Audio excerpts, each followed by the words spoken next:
Hey folks, this is Vint with Dad's Gaming Addiction, and today we're going to quickly review Vault of the Void. This is a game that you can find on Steam's Early Access program for about 15 bucks. As such, everything that you're about to see here, including this review, is subject to change.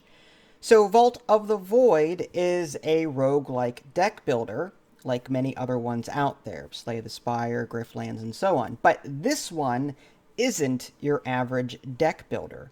This one does a lot of cool things that make me think about what I'm actually doing.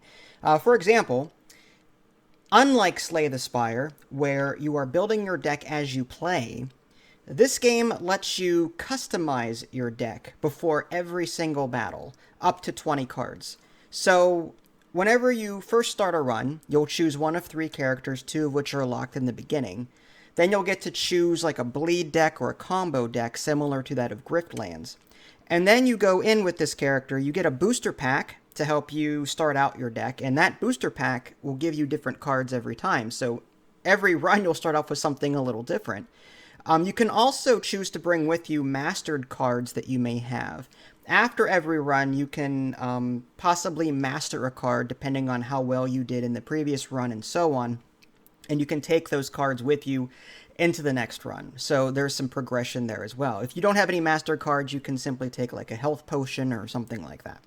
Well, anyway, once you're actually in and you've got this starting deck of cards, you choose a location to move to next on this hex-based grid, and tiles around you will disappear as you do that.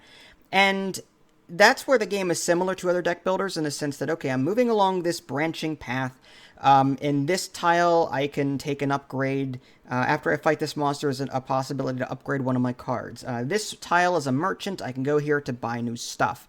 The merchant, by the way, is cool because not only can you buy cards, but you can buy upgraded versions of the card at the cost of more money. So that's not something I typically see in a game like this, where, you know, when I go to a merchant, sometimes it's like I'm only given common cards and I buy one of those, or sometimes it's a random chance that I'll get a super card or something like that. But typically, like, I've never been given a choice in the merchant to buy either the common card or the upgrade version of that card. That is really cool.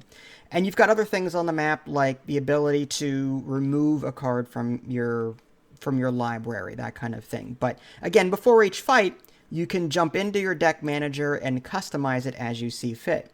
Another cool thing that this game does that other deck builders typically don't do is that it introduces this gem system. It's like they're called void stones in this game. Like, you've got red void stones and blue void stones. As you fight enemies in this game, you will earn progress toward earning the next gemstone or void stone. And when you have one, you go to your deck manager, and then you can drag a stone onto a card to socket it.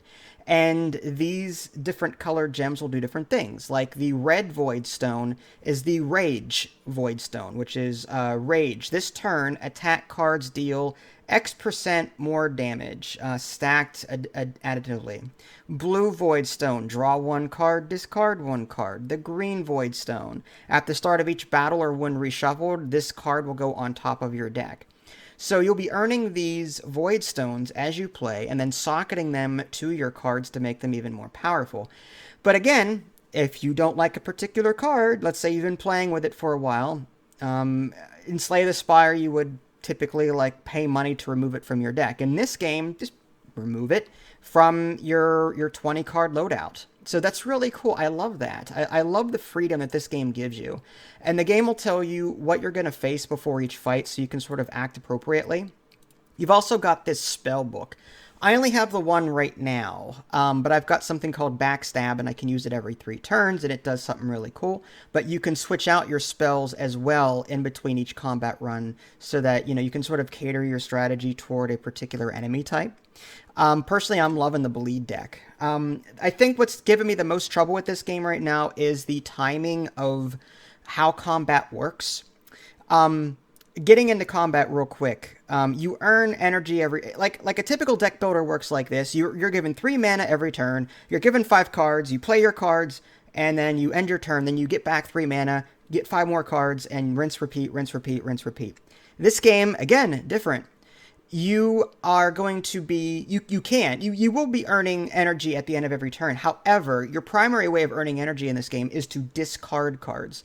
So typically you're going to go, okay, I have 3 energy, I'm going to discard these 2 to get myself 5 energy total, and now I can play these cards. This one costs 2, this one costs 3, I'm down to 0 energy again. Okay, I'm left with 1 card. They're not attacking me this turn. I'll just discard that block card that I've got. I'll get 1 energy. Energy does carry over into the next turn.